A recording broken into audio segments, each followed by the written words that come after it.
Hello and welcome to English Stories Cube. I'm so glad you are here today. Take a slow breath, find a comfortable place, and let this story begin. Imagine a crowded theater. The year is 1599. The weather in London is cold and cloudy. But inside this building, it is very warm. Hundreds of people are standing inside a big, open theater. There is no roof over their heads. If it rains, they will get wet. But today, nobody cares about the rain. They are waiting for a play to start. People from all walks of life are here. Rich people are sitting on comfortable wooden seats. Poor people are standing on the dirty floor near the stage. Everyone is talking, laughing, and eating bread. Suddenly, a loud bell rings. The crowd becomes completely quiet. An actor walks onto the wooden stage. He wears a beautiful, bright costume. He begins to speak. His voice is loud and clear. Everyone is listening to every single word.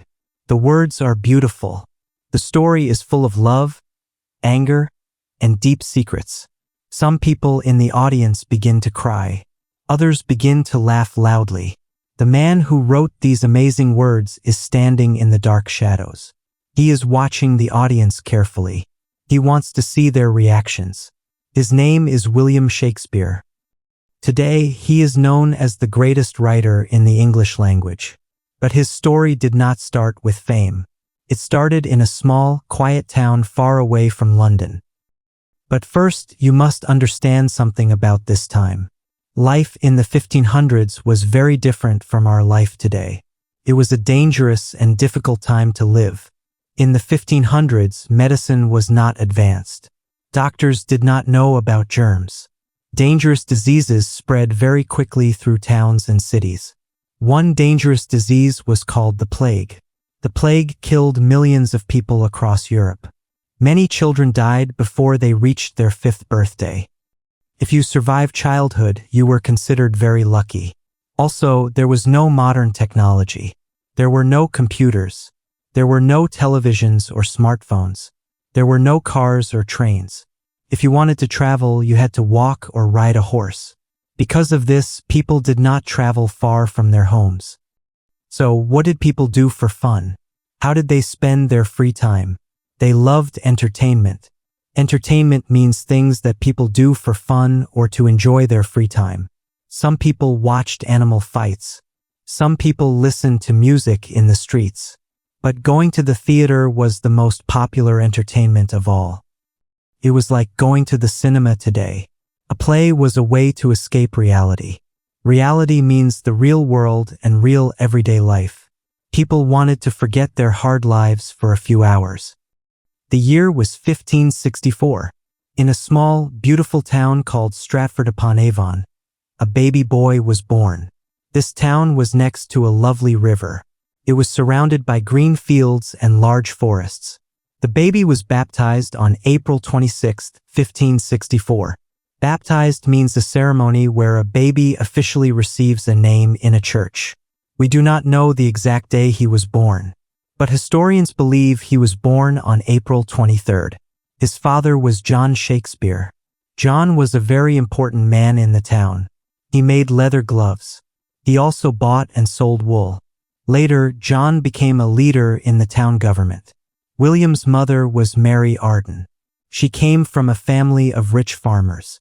So, William's family was not rich, but they were not poor either. They lived in a large, comfortable house made of wood and stone.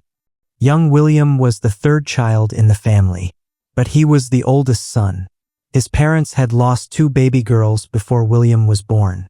Because of this, his parents loved him very much and protected him. When William was a little boy, the dangerous plague came to his town. Many people in Stratford died. But luckily, little William did not get sick. He survived, and his family was very grateful. When William was around 7 years old, he started school. He went to the local grammar school in Stratford.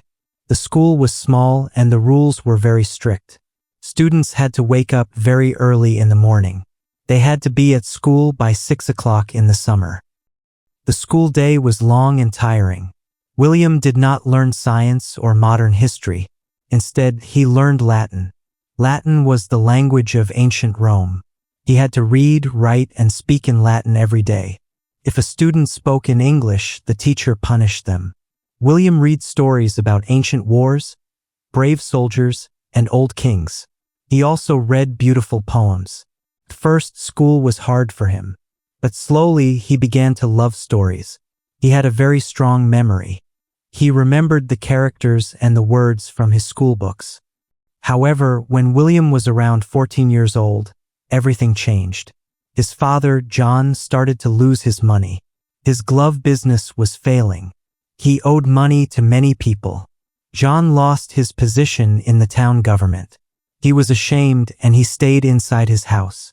Because of these financial problems, William had to leave school. Financial means relating to money. William could not go to a university. He had to help his family. We do not know exactly what he did. Maybe he helped his father make gloves. Maybe he worked as a teacher's assistant. It was a sad and difficult time for young William. Years passed and William became a young man. He was smart, creative, and handsome.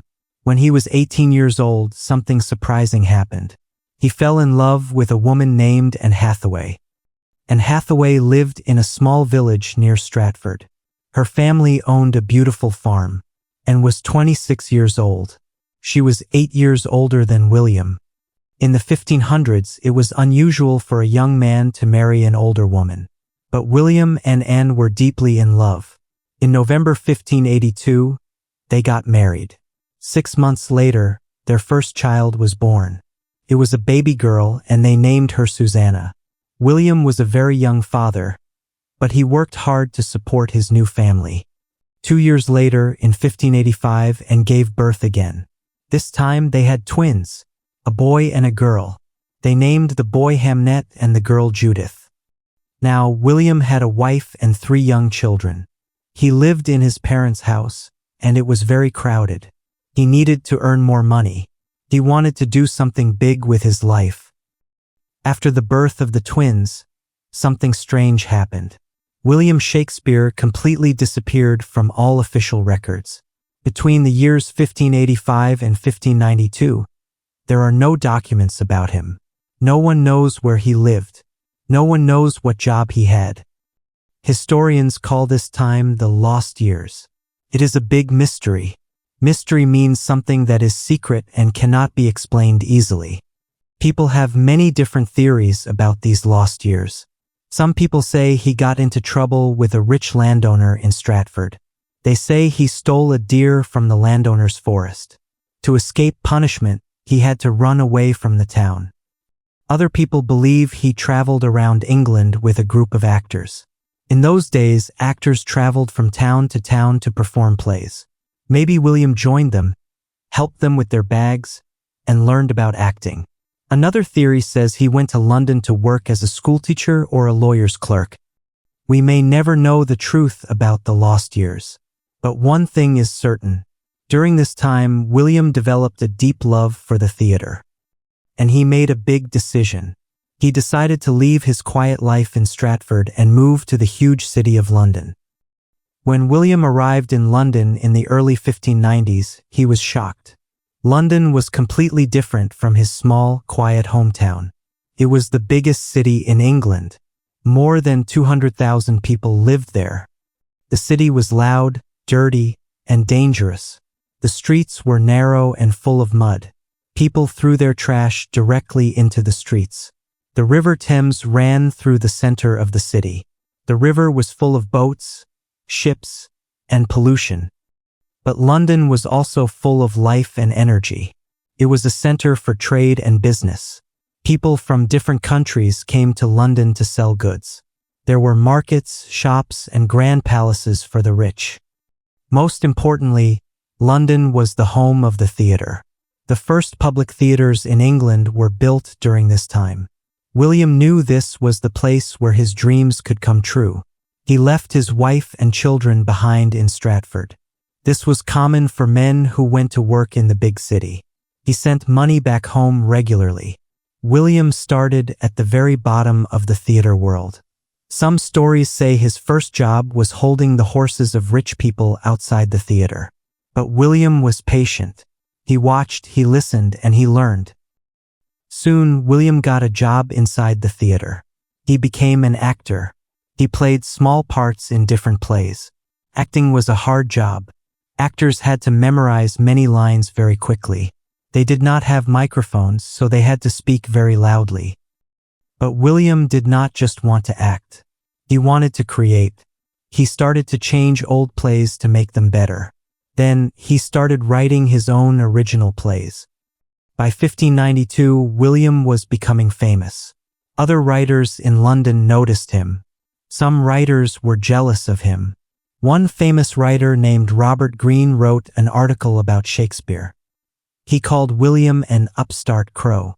An upstart is a person who suddenly becomes successful but does not have the proper background or education. Greene was angry because William did not go to university, but his plays were more popular than anyone else's. This jealousy proves that William was already a major success. His early plays were full of action and comedy. People loved them.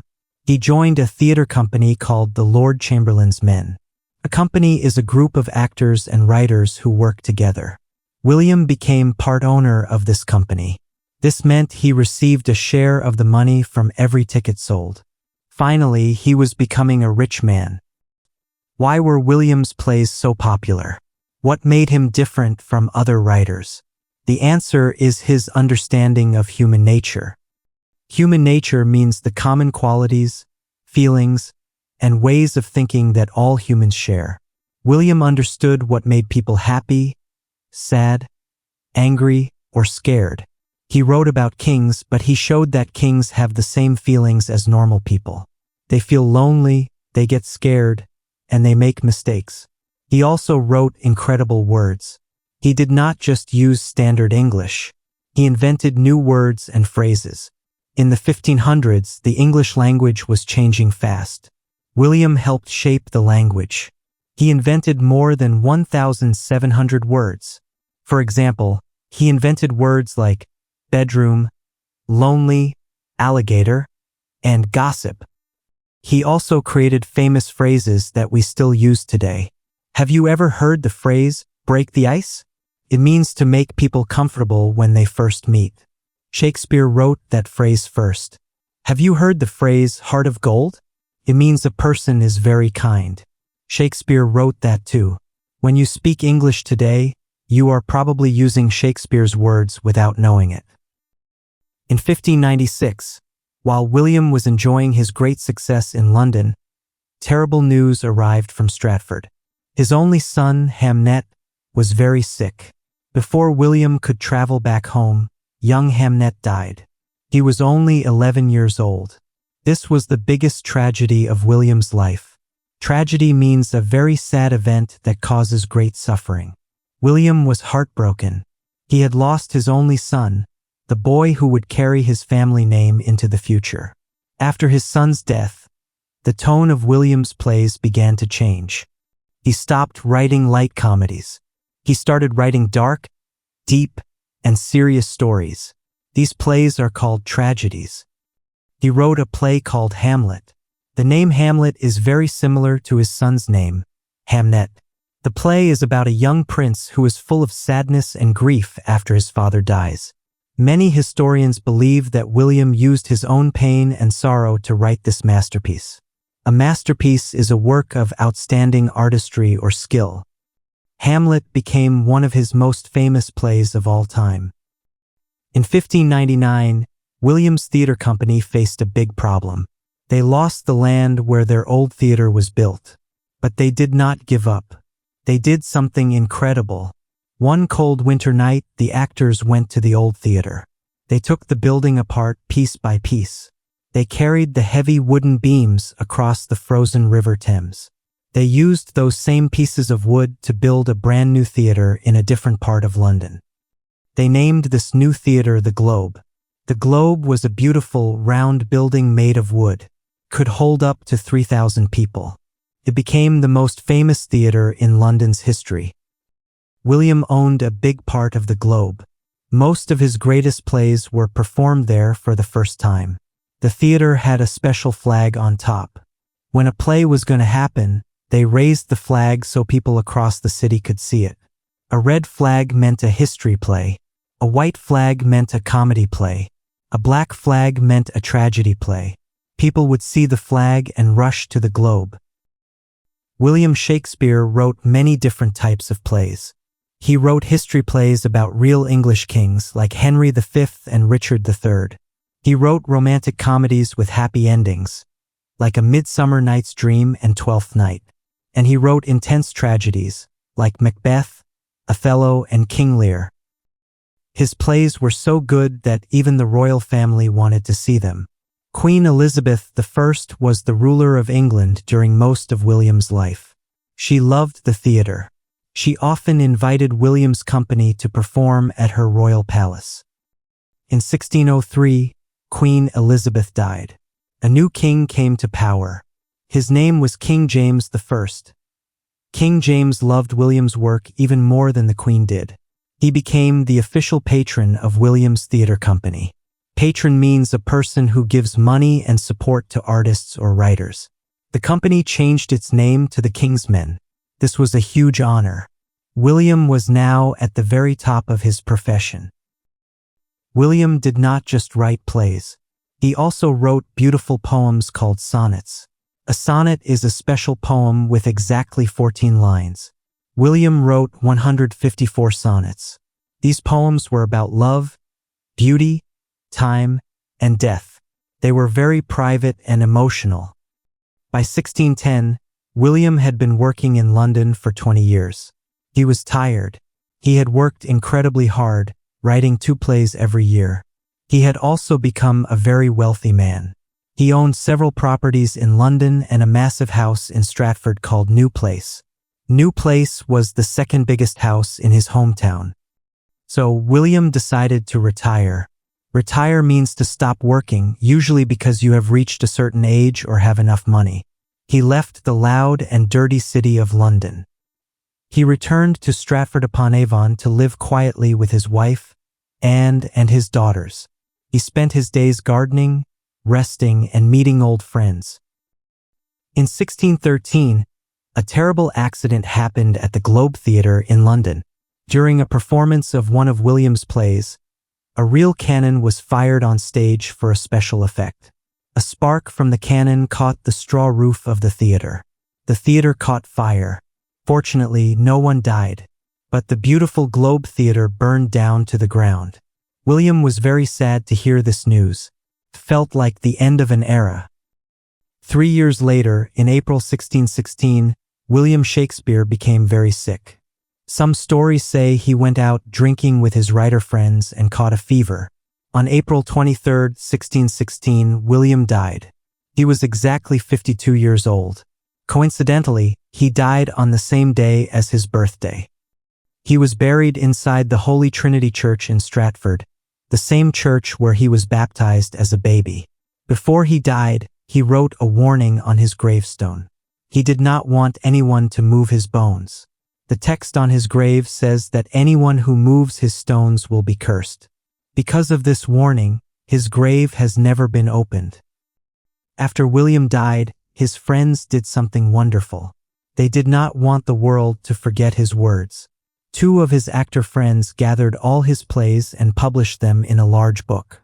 This book is called The First Folio.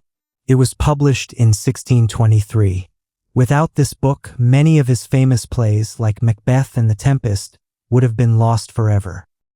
Today, more than 400 years later, William Shakespeare is still alive through his words. His plays are translated into every major language. Students study his work in schools all over the world. Movies and modern shows are still based on his stories. He wrote about timeless themes. Timeless means something that is always important and never changes with time. Love, jealousy, power, and friendship are the same today as they were in the 1500s. William Shakespeare was not just a writer for his own time. He was a writer for all time. Thank you for listening to this story on English Stories Cube.